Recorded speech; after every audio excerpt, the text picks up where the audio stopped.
What happens when a global superpower declares war on birds and loses?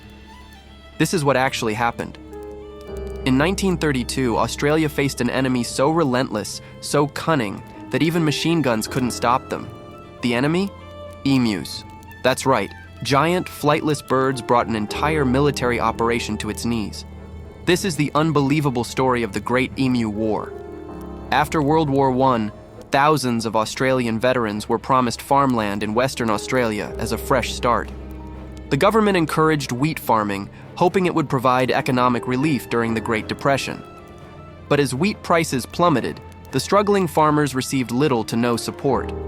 Then, disaster struck, though not in the form of droughts or pests. Instead, a massive army of unexpected invaders emerged from the outback. 20,000 emus stormed Western Australia's wheat fields, devouring crops and trampling everything in their path. These birds, standing nearly 6 feet tall, moved in massive flocks, overwhelming farmers already on the brink of ruin. Something had to be done. Desperate, the farmers turned to the government for help. And the government responded, not with fences, not with deterrence, but with soldiers and machine guns. The idea, a full-scale military operation against the birds. Enter Major G.P.W. Meredith of the Royal Australian Artillery. Tasked with leading the charge, he was given 2 Lewis machine guns and 10,000 rounds of ammunition. The soldiers, confident in their superior firepower, expected a quick and decisive victory, but they underestimated their enemy. On November 2, 1932, the first battle commenced. The soldiers spotted a large group of emus clustered near a dam. They took aim, opened fire, and chaos erupted.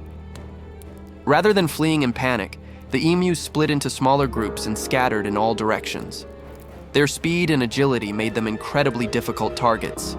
The soldiers chased after them, but the rugged terrain worked against them. To make matters worse, the machine guns jammed repeatedly. By the end of the first week, only a handful of birds had been taken down, and the newspapers were already mocking the government's bizarre war effort. It only got worse.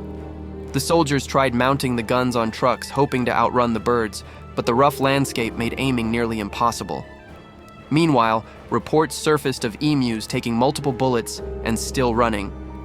One soldier even noted that some seemed to have a commanding officer, as the flocks moved in coordinated patterns to evade attacks. After 6 days, the government called off the campaign. The final tally? 2,500 rounds fired, only about 50 emus killed. The rest continued their assault on the farms, completely unfazed. Australia had just lost the first battle of the Emu War, but the farmers weren't ready to surrender. With their livelihoods still at risk, they demanded another round of military action. The government, hesitant but pressured by public outcry, approved a second campaign. This time, the soldiers adjusted their strategy. Rather than firing wildly into flocks, they aimed more carefully, targeting smaller groups. And with that, they managed to kill around 1,000 emus, a slight improvement. But still, it wasn't enough. The remaining emus continued their rampage, and after weeks of effort, the military was forced to withdraw once again. The final verdict? The emus had won. Major Meredith later reflected on the war with a mix of frustration and admiration for his adversaries. He described the emus as extraordinary creatures that could withstand bullets, outrun trucks, and execute military-like maneuvers with precision.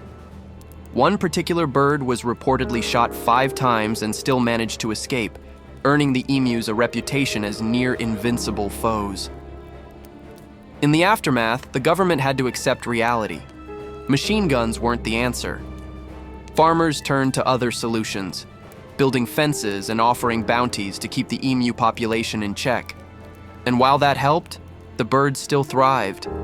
Ironically, emus are now a protected species in Australia. Once the enemy of the state, they've become a symbol of resilience and survival, outlasting the very forces that tried to wipe them out. The Great Emu War remains a global punchline, a lesson in underestimating nature, and a prime example of hubris meeting its match. Today, emus number over 600,000 in Australia, wandering freely across the landscape. They've secured their place in pop culture, from documentaries to memes and even references in TV shows like The Simpsons.